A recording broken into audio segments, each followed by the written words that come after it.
आज हमारे उलमा के हाथ में हथकड़ी डालने वाले, हमारे उलमा को जिहादी कहने वाले, हमारे टोपी और दाढ़ी वालों को तशद्दुद परस्त कहने वाले, ये देश परस्त हैं, तशद्दुद परस्त नहीं है।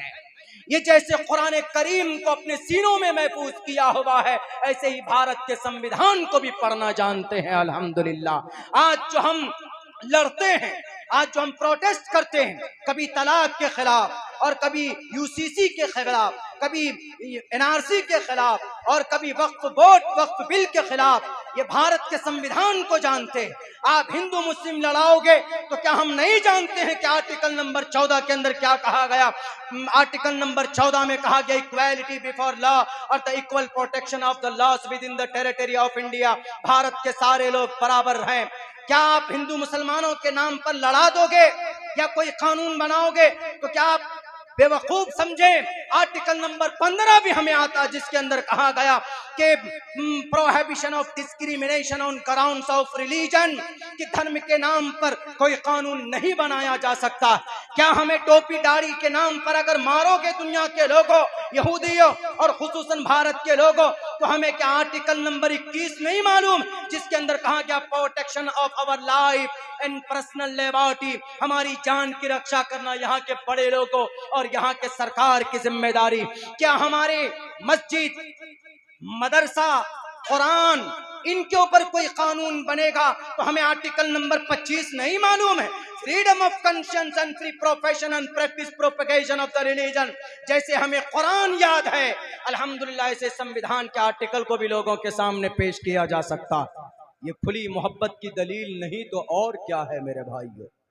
बैरकैफ कुछ ऐसे फसादी लोग आए हैं, अल्लाह उनको हिदायत दे, वरना हमारा जो प्लेटफॉर्म है उलमाए किराम का, शरीयत का, इससे बेहतर प्लेटफॉर्म हमारी नज़र में कोई नहीं है।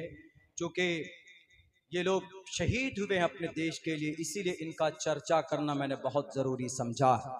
वरना 1920 के बाद जो हिंदू मुसलमानों ने इत्तिहाद पेश की, अगर वही इत्तिहाद आज कायम हो जाए, आवाम में कोई गड़बड़ी नहीं, कुछ लोगों में गड़बड़ी है जो शराब की थैलियां दे दे कर लोगों को लड़ाते हैं।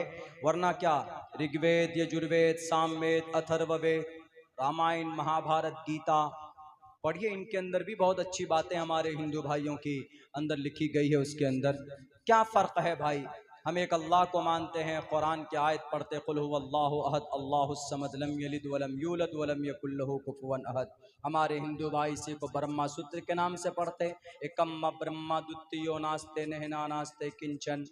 हम क़यामत की बात करते हैं कि भाई क़यामत आएगी, योम यफिरुल मरउ मिन अखीही व उम्मिही व अबीही व साहिबतिही व बनी।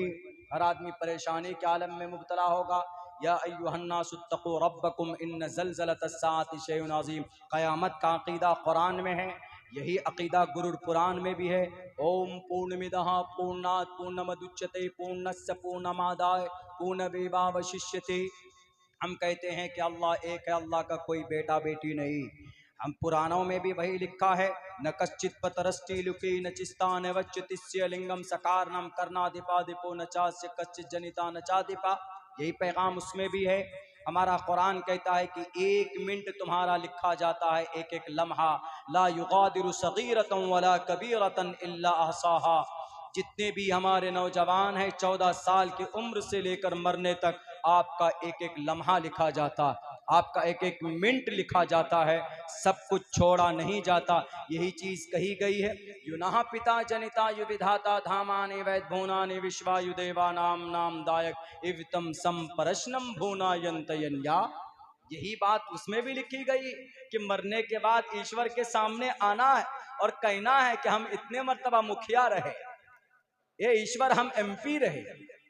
तो ईश्वर कहेगा एमपी बाद में, पहले मुखिया में जो घोटाला किया वो बताओ। मुर्गा बना दिया जाएगा, वहां हिसाब किताब होगा। युना पिता जनिता का यही मतलब है हर किसी के लिए। मुसलमान का तो ज्यादा है, मुसलमानों के लिए तो अल्लाह के नबी एक हदीस पेश करते हैं कि क़यामत में सवाल होगा, उम्र के बारे में पूछा जाएगा, वन उम्र ही फीमा अपना, उम्र कहाँ बिता कर आए। लेकिन हमारे जो नौजवान तबका जो सोशल मीडिया में एकदम मस्त पड़े रहते हैं हर वक्त अपनी जवानी को बर्बाद करते। उनके लिए भी कहा गया वान शबाबी फीमा अबला, अपनी जवानी यानी 15 साल से लेकर 45 साल या 50 साल जवानी है, नौजवानी से जवानी, यंग ब्लड है, हर चीज में एकदम बिल्कुल पुरजोश हो जाते हैं हमारे नौजवान, क्योंकि खून गर्म होता है उनका, आगे पीछे कोई परवाह नहीं करेंगे। देखते हैं ना बाइक पे बैठते हैं, बाइक में भले ही 100 सीसी की बाइक हो, उसको एकदम 150 की स्पीड पे भगाने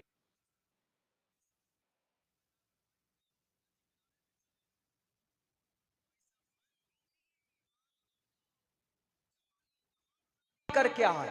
हेलो हवायू में किसी मैडम के चक्कर में या शराब के चक्कर में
नहीं समझा सकता। आलिम दीन अपनी तरफ से कोई बात लोगों को नहीं कहता, यहां तक के नबी भी भाषा की बात नहीं कहता, बल्कि वमा यंतिकु अनिल हवा, जो अंबिया नबी और रसूल होते हैं वह अल्लाह की तरफ से बात, उनके पैगाम उन तक पहुंचता है तब वो बोलते हैं। यही बात ऋषि मुनियों के ताल्लुक से भी कही गई कि ऋषि मुनि, अगर वो ऋषि मुनि सच में अवतार है तो अवतार अपनी तरफ से कोई बात नहीं कहता, बल्कि ईश्वरीय ग्रंथ से उनको ईश्वरीय मैसेज दिया जाता है, तब जाकर वो ईशवानी होती है, तब जाकर वो लोगों के बीच में पैगाम रखते हैं। तलाक का मामला है, इस्लाम में तलाक इतना आसान नहीं है जितने हमारे कुछ लोगों ने फोन पे झगड़ा हुआ बीवी को बोल देते 1 2 3 तलाक जाओ, इसीलिए इस पर मोदी जी कानून लेकर आए। वरना इस्लाम में तलाक देने की जो खूबसूरती वो दुनिया के किसी धर्म में नहीं। यहूदी धर्म में ऐसा है, क्रिश्चियन में, नसारा जिसको हम बोलते हैं, इसमें इतनी सख्ती है, अगर आपने शादी कर ली और आप दोनों की नहीं जम रही है, मियां बीवी की लड़ाई कर रहे हैं, झगड़ा कर रहे हैं, हमेशा लड़ते रहे, कभी किसी के ऊपर हाथ उठा देते हैं, बच्चे हैं, गलत असर पड़ेगा बच्चों के ऊपर। तो ऐसी सूरत में क्या करना चाहिए? अगर वो चाहेंगे कि भाई हम तलाक ले लें, तो वो अपने धार्मिक रोशनी में तलाक नहीं ले सकते। कानूनी तौर पर भी जाएंगे तो कहीं पर 1 साल, कहीं पर 2 साल, कहीं पर 5 साल लग जाता है। तो शरीयत ईसाई में